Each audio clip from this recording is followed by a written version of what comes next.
بسم اللہ الرحمن الرحیم۔ السلام علیکم ورحمۃ اللہ وبرکاتہ۔ عزیز فرینڈز، اسلام اینڈ مسلم چینل کے ساتھ میں عبدالودود آپ کی خدمت میں حاضر ہوں۔ عزیز فرینڈز، آج ہم حج پر جانے والوں کے لیے ضروری ہدایات کے حوالے سے قرآن اور سنت کے مطابق کچھ پابندیوں کا ذکر کریں گے کہ جو حجاج کرام حج پر جا رہے ہیں، الحمدللہ اللہ تعالیٰ کی توفیق سے ان کے لیے قرآن اور سنت کے مطابق اللہ اور اس کے رسول صلی اللہ علیہ وسلم نے کن کن ہدایات پر عمل پیرا ہونے کے لیے حکم دیا ہے، تاکہ ان ہدایات پر عمل پیرا ہوتے ہوئے ایک حاجی شخص اپنے حج کو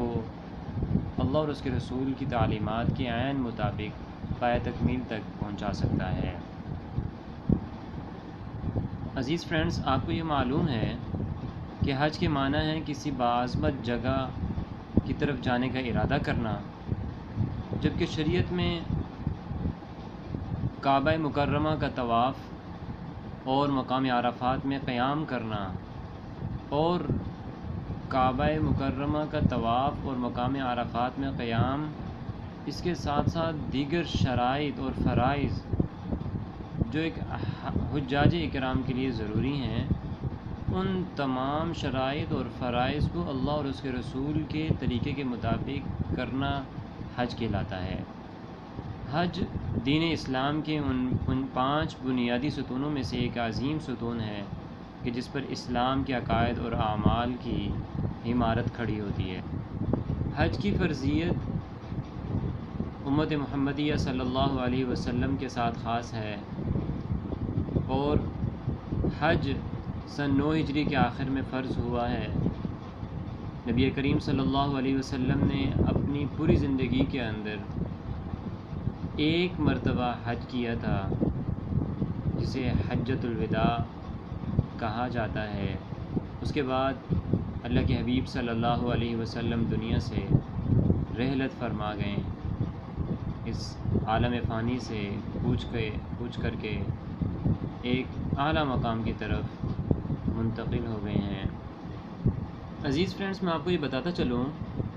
کہ حاجی کے لیے وہ کون سی ضروری ہدایات ہیں اور وہ کون سی ضروری انسٹرکشن ہیں، وہ کون سی پابندیاں ہیں جن کا اللہ اور اس کے رسول صلی اللہ علیہ وسلم نے اپنی تعلیمات میں بیان کی ہیں، جن میں سب سے پہلی پابندی ایک حاجی کے لیے احرام باندھنے کے بعد کہ وہ سلا ہوا کپڑا نہیں پہن سکتا۔ سلے ہوئے کپڑے کے اندر قمیص، سلے ہوئے کپڑے میں شلوار، سلے ہوئے کپڑے میں پینٹ شرٹ، حتیٰ کہ بنیان بھی داخل ہے۔ ایک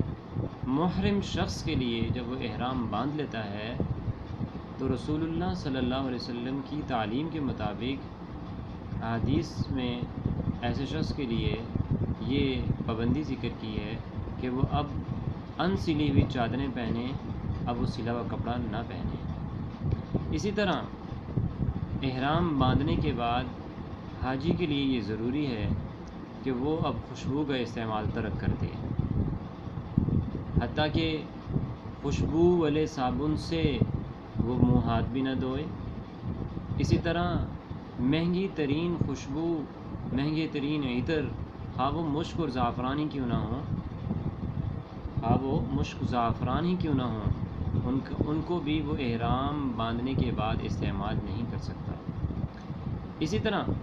ایک محرم شخص کے لیے ضروری ہے کہ وہ اپنے جسم کے کسی بھی حصے سے بالوں کو مت کاٹے۔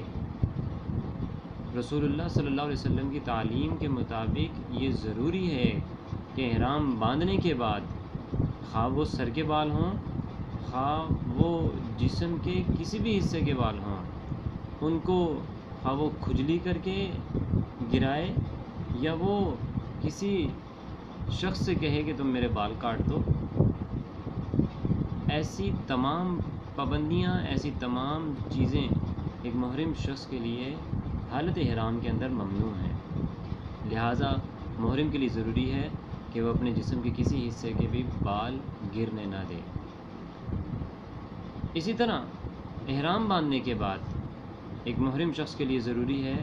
کہ وہ اب بند جوتا نہ پہنے۔ بند جوتے سے مراد بوٹ ہیں، بند جوتے سے مراد ایسا جوتا کہ جس سے اس کی پاؤں کی درمیان والی ہڈی وہ چھپ جائے۔ اگر محرم ایسا کرے گا تو وہ ایک جرمانہ جو شریعت کی طرف سے عائد ہوتا ہے کہ جب حاجی سلا ہوا کپڑا پہن لے یا خوشبو کا استعمال کر لے احرام کی حالت میں، یا بال کٹوا لے، یا بالوں کو جان بوجھ کر گرائے، یا وہ بند جوتا پہن لے، تو ایسے محرم کے لیے شریعت کی طرف سے یہ جرمانہ عائد ہوتا ہے کہ وہ دم دے، اور دم شریعت کی اصطلاح میں کہا جاتا ہے اللہ کی بارگاہ میں ایک جانور جو ہے وہ قربان کرے۔ اسی طرح ایک محرم شخص کے لیے ضروری ہے کہ وہ حالت احرام کے بعد اپنی بیوی کے پاس نہیں جا سکتا۔ اب بیوی اس کے لیے کچھ دنوں تک، جب تک اس نے احرام باندھا ہے، وہ اس کے لیے ممنوع ہو گئی ہے، وہ حالت احرام میں اپنی بیوی کے پاس صحبت کے لیے نہیں جا سکتا۔ اللہ تعالیٰ نے قرآن کریم کے اندر سورہ بقرہ میں اس چیز کو ذکر فرمایا، فَمَنْ فَرَضَ فِيهِنَّ الْحَجَّ فَلَا رَفَثَ وَلَا فُسُوقَ وَلَا جِدَالَ فِي الْحَجِّ۔ ایک محرم شخص حالت احرام میں احرام باندھنے کے بعد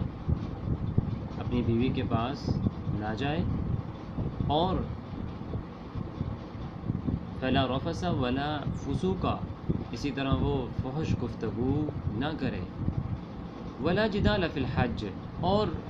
کسی بھی شخص سے حالت احرام میں وہ جھگڑنے کے اندر کسی بھی کوئی بھی صورت ہو سکتی ہے، اس کی طرف سے پہل ہو رہی ہے یا کسی دوسرے شخص کی طرف سے پہل ہو رہی ہے۔ بہرحال اگر کسی دوسرے شخص کی طرف سے پہل ہوتی ہے تو یہ اس کو کہہ دے کہ بھائی تم اللہ کے گھر پر حاضر ہوئے ہو، اور اللہ کا فرمان ہے کہ حالت احرام میں جھگڑنا نہیں چاہیے، اس لیے تم جھگڑنے سے پرہیز کرو تاکہ ہمارا حج اللہ اور اس کے رسول کی تعلیمات کے مطابق مکمل ہو سکے۔ حالت احرام میں ایک محرم شخص کے لیے ضروری ہے کہ وہ اب شکار نہ کرے۔ احرام باندھنے سے پہلے وہ شکار کر سکتا تھا، لیکن احرام باندھنے کے بعد اب اس کے لیے شکار کرنا بھی حرام ہو چکا ہے اور ممنوع ہو چکا ہے۔ اسی طرح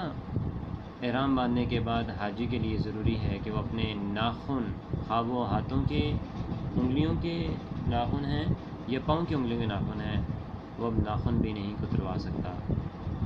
یہ وہ پابندیاں ہیں جو ایک حاجی کے لیے حج پر جاتے ہوئے ان تمام پابندیوں کو ملحوظ خاطر رکھتے ہوئے اپنے حج کو پایہ تکمیل تک پہنچائیں۔ اللہ تعالیٰ سے دعا ہے اللہ تعالیٰ ہمیں قرآن اور سنت کے مطابق حج کے مسائل سیکھنے کی توفیق عطا فرمائے۔ السلام علیکم ورحمۃ اللہ وبرکاتہ۔